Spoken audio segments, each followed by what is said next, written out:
कितनी झूरियां, ग्लैमर के कहकहाओं में कितनी तन्हाइयां। चमक दमक से भरी इस फिल्म में सिर्फ एक किरदार, ओरिजिनल है पान बहार, असली पान मसाला। इस दिवाली सफायर डायमंड्स आपकी खुशहाली में जोड़े एक नई चमक। पेश करते हैं the scratch and win offer. 31,000 रुपए की हर खरीदारी पर पाए 2 अशोर्ड गिफ्ट्स और एक शानदार मौका 32 इंच LCD जीतने का। NSE and CNBC TV 18 present the Investathon this November in New Delhi. Register now. Presented by National Stock Exchange. Cafe partner Cafe Coffee Day.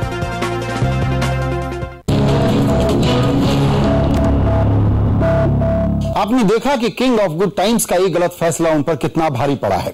Business में गलतियां हो सकती हैं, मैनेजमेंट चौकस हो तो वो गलती सुधार लेता है, लेकिन माल्या साहब के केस में ऐसा नहीं दिखता। वो कहीं दूसरे कामों में ज्यादा व्यस्त नजर आते हैं और मैनेजमेंट टीम जो है वो डे टू डे क्राइसिस में मैनेज करने से ज्यादा आगे सोच नहीं पाती है। लेकिन उससे भी गंभीर बात यह है कि कंपनी की बैलेंस शीट पर कितना भरोसा किया जाए।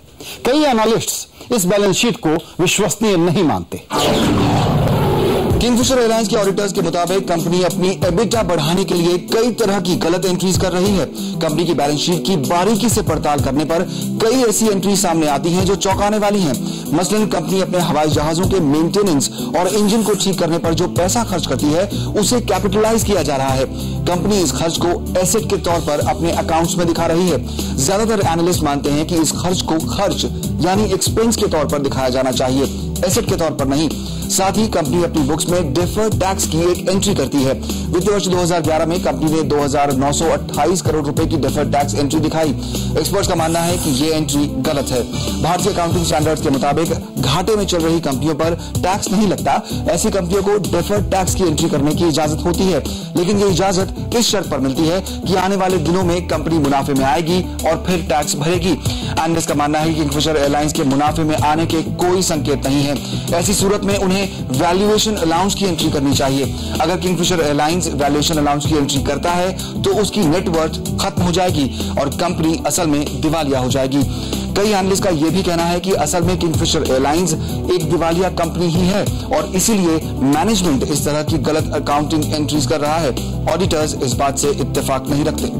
ऑडिटर का जो दूसरा रिमार्क था कि कंपनी का जो बिजनेस है वो शायद आगे जाके सस्टेन नहीं करेगा। कंपनी एक तरह से फाइनेंशियल ब्रोक हो रही है। वो तो सारे के सारे इंडिकेशंस दिखाई दे रहे हैं। अगर कंपनी में आपको 9-10 हजार करोड़ का लोन है, करंट लाइबिलिटीज को मिला के 7,500 करोड़ का लोन है, करीबन 2-2.5-3 हजार करोड़ का सेंट्रल क्रेडिटर्स है। अगर आप 2,000 करोड़ के नेट करंट एसेट्स को नॉक ऑफ भी कर दें तो स्वाभाविक है कि प्रश्न चिन्ह है। नेटवर्थ पूरी इरोड हो चुकी है। नेट लॉस अगर आप देखें, नेगेटिव नेटवर्थ है करीबन, अगर आप डेफर्ड टैक्स को भी मिला दें 2,500-2,700 करोड़ का, तो करीबन 5,500-6 हजार करोड़ का डेफर्ड नेगेटिव नेटवर्थ है। तो इन सारी चीजों को लेकर प्रश्न चिन्ह जरूर है। इतना ही नहीं, किंगफिशर एयरलाइंस में काम करने वाले कर्मचारियों की हालत भी काफी खराब है। कंपनी पिछले कई महीनों से सैलरी नहीं दे पा रही। साथ ही कंपनी अपने कर्मचारियों के अकाउंट से जो PF और TDS काटती है वो भी सरकार के पास जमा नहीं करवाती। तर्क ये है कि कंपनी की हालत अच्छी नहीं है और इसलिए वो ये पैसा जमा नहीं कर सकती, लेकिन ये पैसा कर्मचारियों के अकाउंट से कट तो हर महीने रहा है। यहां आंकड़ों के जरिए दो बातें समझने की कोशिश करते हैं कि किंगफिशर एयरलाइंस कितने भारी कर्ज में डूबी हुई है और दूसरा ये कि जिन बैंकों ने कर्ज के बदले ऊंचे भाव पर कंपनी में इक्विटी ली उन्होंने खुद कितना भारी नुकसान कर लिया है। अपने गलत फैसलों से विजय माल्या ने न सिर्फ अपना नुकसान किया बल्कि देश के बड़े और नामी गिरामी बैंकों को भी मुश्किल में डाल दिया है। पैसों की कमी से जूझ रहे विजय माल्या की कंपनी किंगफिशर एयरलाइंस पर इस वक्त 7,000 करोड़ रुपए से ज्यादा का कर्ज है। इतना ही नहीं, कंपनी जब से कमर्शियल ऑपरेशंस में उतरी है तभी से नुकसान में भी है। कंपनी इस वक्त 4,000 करोड़ रुपए से ज्यादा के घाटे में है। मुश्किल वक्त में देश के सभी बड़े बैंकों ने माल्या की मदद की, लेकिन अब हालात ऐसे बन गए हैं कि वो खुद को फंसा हुआ महसूस कर रहे हैं। कुल 14 बैंकों के कंसोर्शियम ने माल्या को कर्ज दिया और उनका लीडर रहा देश का सबसे बड़ा बैंक SBI ने किंगफिशर को 1,400 करोड़ रुपए से ज्यादा का कर्ज है। इस कंसोर्शियम का कंपनी पर कुल कर्ज 6,200 करोड़ रुपए से ज्यादा का है। देश के सबसे बड़े बैंक के अलावा भी कई पब्लिक सेक्टर बैंकों ने माल्या को लोन दिया। और देश का सबसे बड़ा प्राइवेट बैंक ICICI बैंक भी इससे अछूता नहीं रहा। वर्किंग कैपिटल की कमी की वजह से माल्या ने इस साल फरवरी में बैंकों से इस कर्ज की रिस्ट्रक्चरिंग करवाई। इस रिस्ट्रक्चरिंग में बैंकों ने कर्ज के बदले कंपनी के शेयर खरीदे। माल्या ने बैंकों को ये शेयर 64 रुपए से ज्यादा के भाव पर बेचे।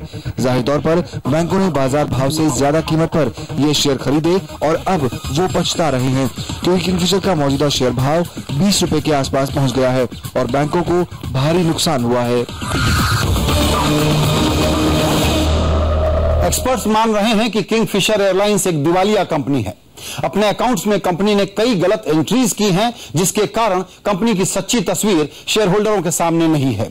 किंगफिशर के शेयर होल्डर के हक में, यानी आपके हक में, हमने खुद कंपनी के सामने ये सवाल उठाए कि आखिर मुसीबत से निकलने के लिए कंपनी कर क्या रही है।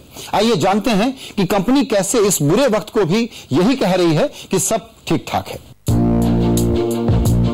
हमने जब किंगफिशर मैनेजमेंट से सवाल पूछे तो उनके जवाब देखकर ऐसा नहीं लगा कि वो बहुत ज्यादा चिंता में हैं। हमने पूछा कि अब ये चिंता जताई जा रही है कि किंगफिशर की पेरेंट कंपनी यूबी होल्डिंग पर दबाव बढ़ रहा है। यूबी होल्डिंग की फाइनेंशियल हेल्थ अब कैसी है? कंपनी ने जवाब दिया कि यूबी होल्डिंग के पास कोटेड और अनकोटेड एसेट्स हैं। उसके पास कई जगहों पर प्राइम प्रॉपर्टीज हैं, वैल्यूएबल इंटेलेक्चुअल प्रॉपर्टी राइट्स हैं और ट्रेडमार्क्स भी हैं। इन सब की कुल वैल्यू कंपनी की लायबिलिटीज और कमिटमेंट से बहुत ज्यादा है। यूबी होल्डिंग ने जो कुल गारंटी दी है वो सिर्फ 9,463 करोड़ रुपए की है। साफ तौर पर यूबी होल्डिंग काफी सॉल्वेंट कंपनी है। कंपनी को ऐसा नहीं लगता कि वो ये गारंटी देकर किसी तरह का रिस्क मोल ले रही है। हमने पूछा कि कंपनी के ऑडिटर्स का कहना है कि वो कंपनी के अकाउंट्स को देखने के तरीके से इत्तेफाक नहीं रखते। उनका आरोप है कि कंपनी अपने एबिटा को बढ़ाने के लिए गलत तरह से एंट्रीज कर रही है। अकाउंटिंग पॉलिसी पर कंपनी की क्या सफाई है? किंगफिशर ने जवाब दिया कि जो अकाउंटिंग पॉलिसी वो अपनाते हैं वो अंतर्राष्ट्रीय एयरलाइंस के स्तर की है। साथ ही वो IFRS नियमों पर भी खरी उतरती हैं।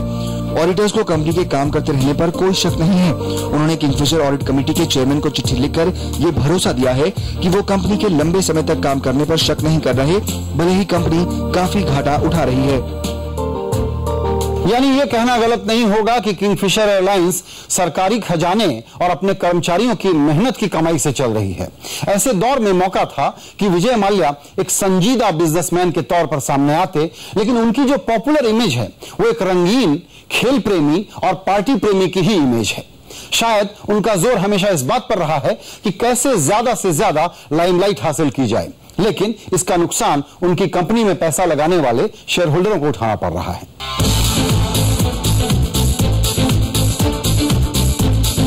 ब्रांचन ऑफ बैंगलोर के नाम से मशहूर विजय माल्या किसी सेलिब्रिटी से कम नहीं। आसपास खूबसूरत लड़कियां, हाथ में महंगी वाइन और सफेद पहनावा माल्या की पहचान है। उनकी हर पार्टी में फिल्मी सितारों का मजमा लगा होता है और महंगे शौक रखना उनका सबसे बड़ा शौक है। हालांकि विजय माल्या देश की सबसे बड़ी ब्रूअरी यानी शराब बनाने वाली कंपनी के मालिक हैं, लेकिन इनके इंटरेस्ट कई और जगहों पर भी हैं। खेल उनके लिए खिलौने हैं। माल्या के पास अपनी क्रिकेट टीम है, फुटबॉल टीम है और अब एक फॉर्मूला 1 टीम भी है।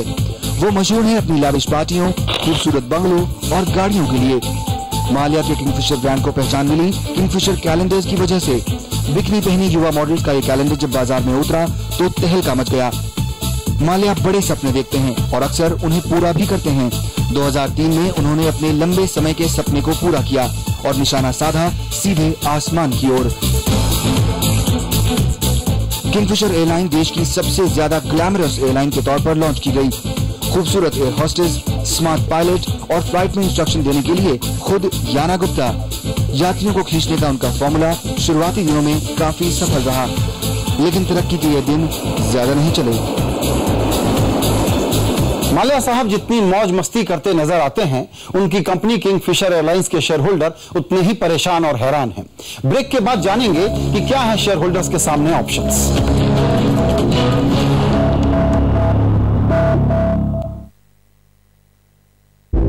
When we say we change rules to change life,